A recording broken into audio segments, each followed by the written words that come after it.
Pemirsa, setelah bercerai dari Kiwil, Rohimah, mantan istri pertama Kiwil, tampaknya masih belum bisa bernafas lega.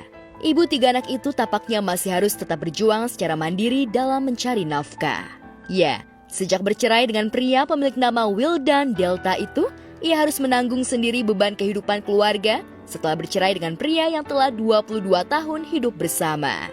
Rohimah pun harus berjuang keras untuk memenuhi kebutuhan ekonomi keluarganya bersama anak-anaknya. Demi menopang hidup sehari-hari, ia membuka warung berjualan ketupat sayur di halaman rumahnya di kawasan Parung, Bogor. Assalamualaikum warahmatullahi wabarakatuh. Dengan saya Bunda Rohimah Ali. Alhamdulillah barokallah. Minggu yang ceria, minggu yang berkah. Saya pembukaan pertama. Waktu itu launchingnya hari Jumat, launching pembukaan. Cuman itu kan Jumat, kita ngambil Jumat berkah. Nah, ini benar-benar pure dagangan saya pertama kali saya buka hari Minggu yang ceria. Gimana Ibu masakan saya? Mantep banget, ya. Bisa balik lagi nanti. Alhamdulillah berkah. Keinginan untuk berdagang sebenarnya sudah sejak lama ingin ia lakukan. Namun niatan tersebut sempat dilarang oleh Kiwil. Baru sekarang ini keinginannya tersebut terlaksana setelah bercerai dengan suaminya. Rohimah mengaku bahwa dana yang ia miliki hanya pas-pasan sehingga ia memilih untuk membuka usaha secara kecil-kecilan. Untuk itu, ia rela menjual cincin emas kenangan yang melingkar di jari manisnya, sekedar untuk modal usahanya, ketimbang harus mengemis kepada siapapun, termasuk kepada mantan suaminya tersebut.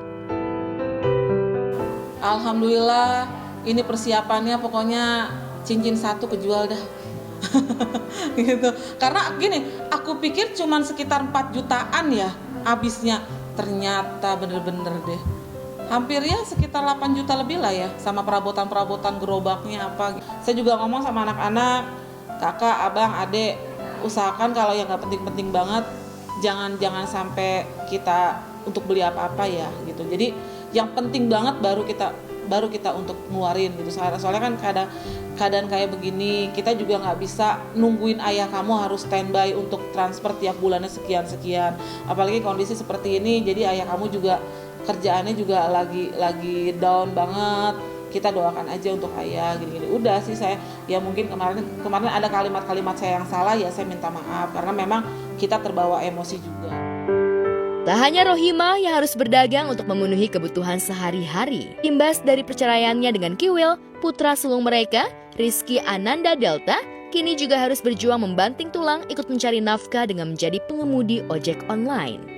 Rohimah awalnya tidak setuju dengan profesi yang diambil anaknya tersebut. Namun lantaran kejepit akan kebutuhan ekonomi keluarga, Rohimah dengan berat hati akhirnya mengizinkan putranya bekerja sebagai tukang ojek. Lantas benarkah sebagai ayah, Kiwil melepas tanggung jawabnya terhadap anak-anaknya dan sibuk dengan istri barunya Fenty Vigianti?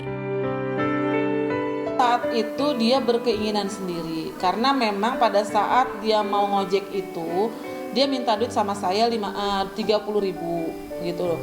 Dan saya di dompet hanya ada duit 65.000 apa 55 saya lupa pada saat itu.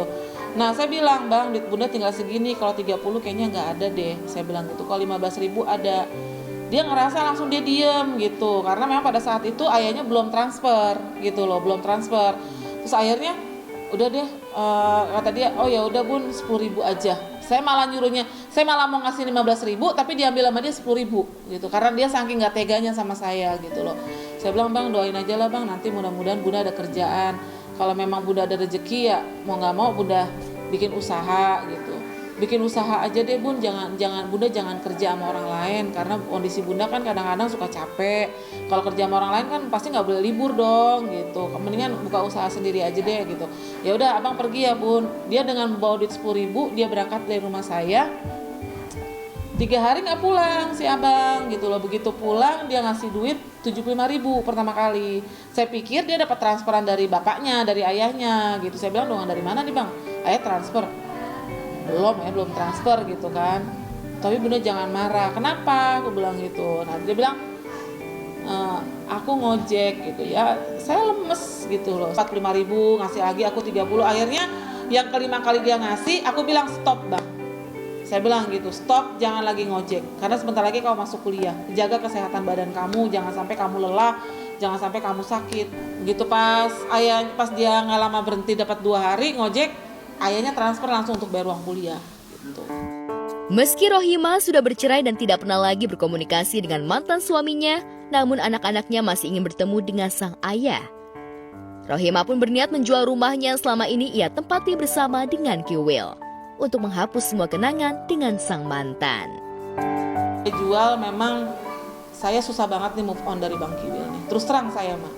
Karena memang 22 tahun saya jadi istrinya beliau kan mendampingi di saat dia susah, di saat dia senang, di saat dia sakit, di saat dia sehat. Itu kan saya ngedampingin banget gitu loh.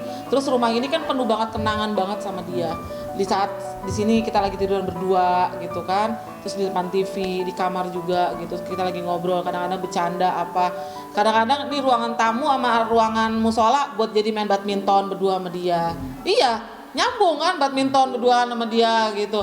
Jadi benar-benar emang rumah penuh kenangan banget. Jadi agak-agak susah juga sih untuk move on gitu. Alasannya mau dijual? Iya, alasan pertama itu. Yang kedua juga saya ingin memperkembangkan bisnis saya kuliner ini. Dan kayaknya kalau di dalam kayak gini kan ya hanya dari mulut ke mulut ya. Kalau di luar kan kayak saya misalnya saya mau beli ruko nih gitu kan, yang harga masih standar 100 ke bawah lah. Jadi ingin memperkembangkan aja di ruko itu, nanti kan malamnya si abang mau buka kafe kopi lah segala macam. Jadi kita pengen bikin yang ruko kuliner sekalian kafe kopi gitu rencana. Tapi ya itulah, semua hanya Allah yang bisa menentukan jalan yang terbaik.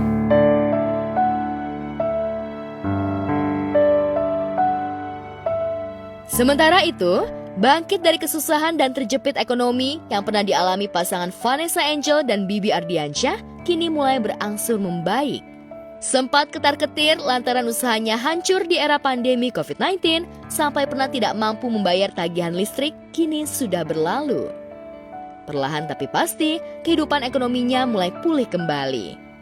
Bahkan dari usahanya tersebut, kini mereka bisa membeli rumah lagi yang sempat mereka jual. Alhamdulillah itu rezekinya anak Rezeki kayaknya anak, ya. Pas rezeki dia anak. lahir berubah rezekinya dikit-dikit naik. Meskipun barang yang kita jual kan nggak terlalu mahal, tapi ya itu continue terus. Gitu. Udah punya bisnis apa sih mungkin selain kuliner? Selain kuliner sekarang daster, jualan-jualan baju homeware sih, sendal, baju, mukena. yang bisnis-bisnis kecil-kecil tapi berkah buat semua lah. Lumayan cepet sih kita. Awalnya tadi nggak mau, cuman pas lihat angkanya lumayan dikit-dikit naik buat ya biaya hidup rumah sehari-hari, ya alhamdulillah. Vanessa jadi sekarang belajar menulis pembukuan, duit keluar masuk segala macam. Jadi dia ngerti gitu belajar, makanya insya Allah fokusnya tahun ini Vanessa mau kuliah lagi biar bisa selesai. Pernikahan siri Vanessa Angel dengan Bibi yang digelar pada Januari 2020 lalu itu sempat mengejutkan publik. Pernikahan mereka digelar tak lama setelah Vanessa tersandung kasus prostitusi online di kota Surabaya. Dari pernikahan yang menyita perhatian publik tersebut, kini mereka dianugerahi seorang anak laki-laki. Mereka pun berencana menambah momongan lewat program bayi tabung. Betul. Nantilah Bagus itu itu, nanti. betul. Tapi Pabriknya tahun masih depan. tutup, pabriknya masih tutup. Bayi tabung atau gimana? Enggak, Program normal aja. Normal aja, program aja. Enggak, Program. paling 2 tahun lagi lah. Karena emang planningnya Capek. gitu. Planningnya harus di planning, kalau nggak di planning ntar waduh nambah anak terus, aduh capek. Baru juga kurus udah hamil lagi nanti.